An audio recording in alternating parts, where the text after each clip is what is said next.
All right, wrapping up week 5 here in San Francisco, and I have to confess, I'm kind of over it. I think the novelty and the adrenaline of rising to the challenge has worn off, and now I'm like, meh, what now?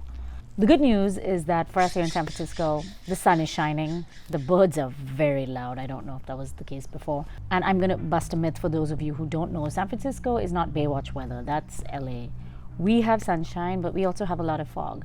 So warm days like this are very, very welcome, particularly when we're restricted in our options to go out. So I looked back on the last month to kind of take stock of where we are and how far we've come.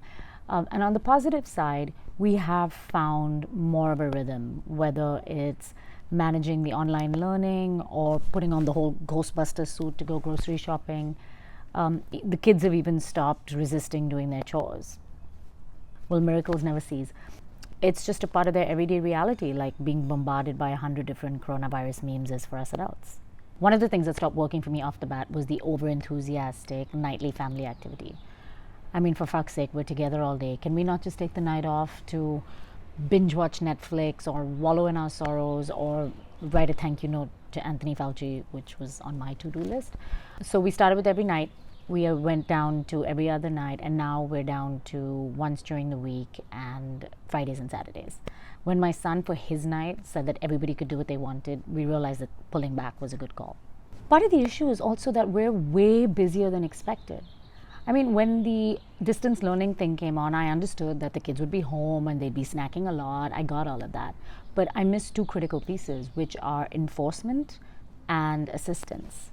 And both of those fall to the parents, in addition to a full day of working and feeding a full household and building a fortress that is corona protected, and more on that later. So in month 2, I'm trying to consciously keep us from getting as busy as we were before this whole thing. And the way that works is everybody gets what they need to do, and they have to manage it on their own time. And I'm hoping through this, the kids will learn that sincere and efficient effort is better than procrastination and half-assing it. And then the day is yours. You can do what you want. For better or for worse, us parents need to be much more involved in our children's education. I was perfectly comfortable paying a tidy sum to a San Francisco private school and letting them manage all of it. But now I have no choice. I see firsthand what their gaps and weaknesses are. So Maestra Mama and Professor Papa to the rescue, which is why, by the way, we also need that downtime at night. This is crazy. I'm also using the opportunity to push my own educational agenda. I blatantly use my whiteboards to teach the kids about art, culture, and things that I think are important.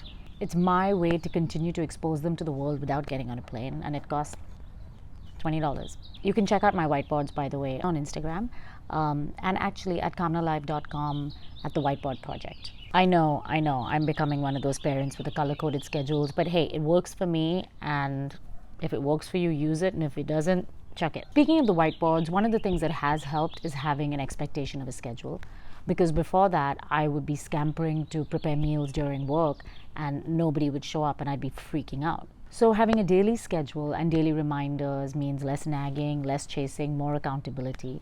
And by the way, if you're wondering if there's a carrot, there is. At the end of the day, after the kids have finished their schoolwork and done their chores and all their extra work, and they can tell me the word of the day, they get a stick of gum.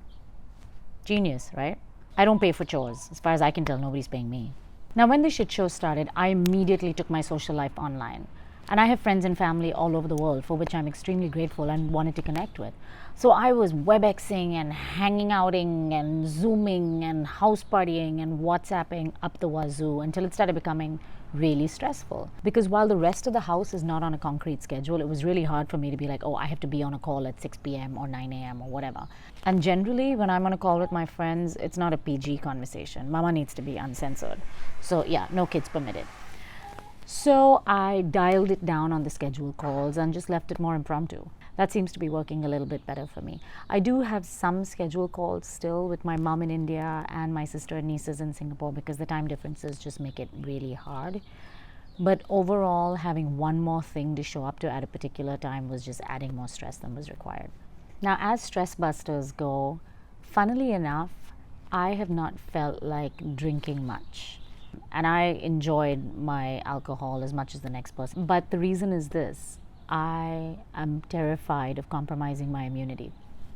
That's the honest truth of it. Before we went into lockdown, I had a few the apocalypse is coming nights at home, and I got sick. So I'm just not up for doing that to myself. That being said, every night my treat to myself is a shot of brandy with a little bit of honey, heated. It's something we did in India when we were sick as children. Parenting in these 80s was wild.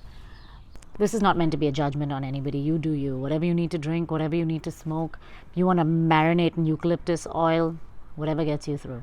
Now, one of the real negative consequences of corona has been the rise in screen time. I mean, we were already pretty bad. My phone informed me that my average screen time last week was almost 7 hours a day. That's a lot. Now, I know that a lot of my work is on there and I desperately long for connection with my friends and family, but it is relentless. So this month, I'm going to try and bring that down. If you don't hear from me immediately, which has been my MO up to now, that's why. Here's some of the other things that have worked for me. Holding office hours for my kids. If I'm working in the next room as them, it's just way too much temptation for them to come in and ask me a question every 5 minutes. So what I do is I tell them which blocks I'm going to be busy in, and then I make separate blocks for them during which they can ask me all their questions, and I need to be 100% present. No work, no phones, no brandy. The other thing that's working for me, which I started doing really in week 2, was not reading the news.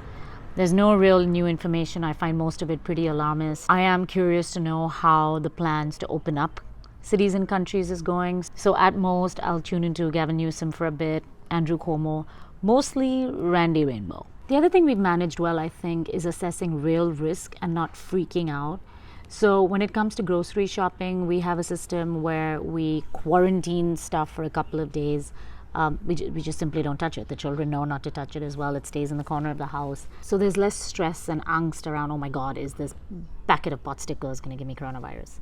I'm pretty sure one of us is going to die from Lysol poisoning before that happens. Now, I have to admit, I have been one of the biggest proponents of looking on the spiritual side of this situation. But being constantly positive or trying to lift yourself up is exhausting.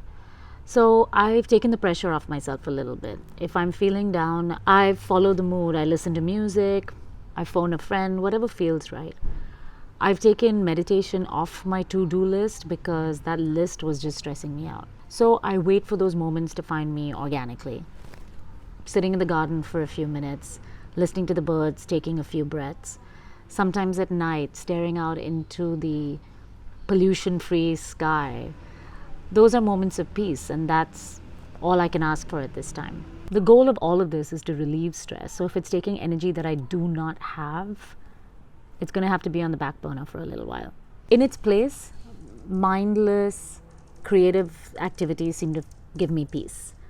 I'm weirdly into coloring. It's very surprising to me because it wasn't something I was into even as a child. So these days I'm like co-opting my children's art kits and getting possessive about my watercolors. So whatever. So there you have it. What's working and not working in my household. And I share this perspective to remind you that in this maddening time, nobody has it right. We're all just doing our best. And in that, I wish you moments of joy and peace and connectivity and creativity. And as a friend once told me, take the win. So if you're alive and healthy enough to watch this video, I'd call that a win. So take it. Cheers.